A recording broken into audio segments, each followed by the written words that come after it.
Salam dostlar, CyberWolf kanalına xoş gəldiniz. Bugün mən sizə Java proqramlaşdırma dilində dövrlər haqqında danışacağam. Video iki hissədən ibarət olacaq. Birinci hissədə for dövrü haqqında, ikinci hissədə isə while dövrü haqqında danışacağım. Heç vaxt itirmədən keçək kodu yazmağa. Video full praktik olacaq. Bildiyiniz kimi mən nəzəri hissələrə çox kökləmirəm, çünki praktika çox önəmlidir. İlk olaraq tasklar üzərində işləsək. Birinci, məsələn, 1-dən 10-a qədər olan ədədlərin cəmini götürək. Məsələn, int biz ilk öncə samı 0 olaraq ilkin dəyəri mənimsədirik. Bu bərabər yox, mənimsətmə operatorudur. Sonra int i-nin ilkin dəyərini indi də verə bilərik, sonra da verə bilərik. Mən sonra vermək üstün tuturam. Sintaksis belədir: for int i bərabərdir 0. Burada başqa bir dəyər də ola bilər. Burada biz başlanğıcı veririk.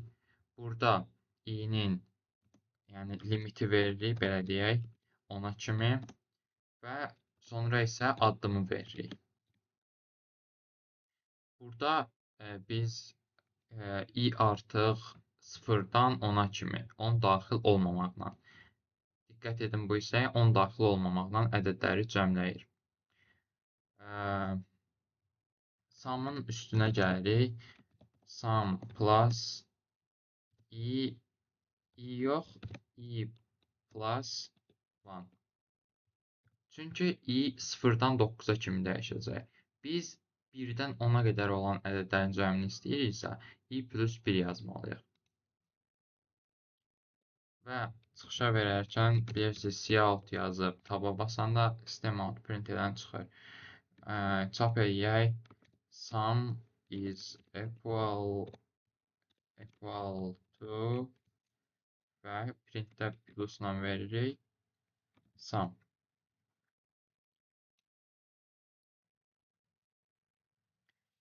Run edək kodumuzu. Sum is equal to 55. Burada deməli hesablasaq özümüz 1-dən 10-a kimi ədədlər 1 plus 10 bölünsün 2 vurulsun 10-a bərabərdir. Yəni 5 10 5 vurulun 55. Düzdür, kodumuz işləyir. İndi isə keçək videomuzun ikinci hissəsinə. Bunu while-la yazsaq necə yazardıq? Int sum'a yenidən 0 veririk. Burada belə bir şərt veririk ki, while artıq burada biz ilkin olaraq i-ni mənimsətmə, i-yə bir dəyər vermək məcburiyyətindəyik. I-yə 1 verək. While nə qədər ki i kiçikdir 11-dən, nə qədər ki 11-dən kiçikdir, sum'ın üstünə i-ni deyirik. Və biz hər dəfə i-ni gələndən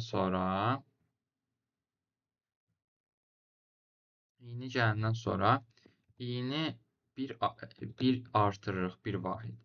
Bu increment operatordur. Yəni əlbəttə ki, siz bilirsiniz yəqin. Burada üzürlü sayın for error verir. While həm for həm while aynı anda qalıb ona görə. i-ni 1 vahid artdırıq. Baxaq. Run edək. Gördüyünüz kimi nəticə eynidir, dəyişmir. Bu isə while operatorunun sintaksisidir. Növbəti videolarda daha çətin, daha challenging, beynimizin challenge edəcək və algoritmik düşüncəni formalaşdıracaq.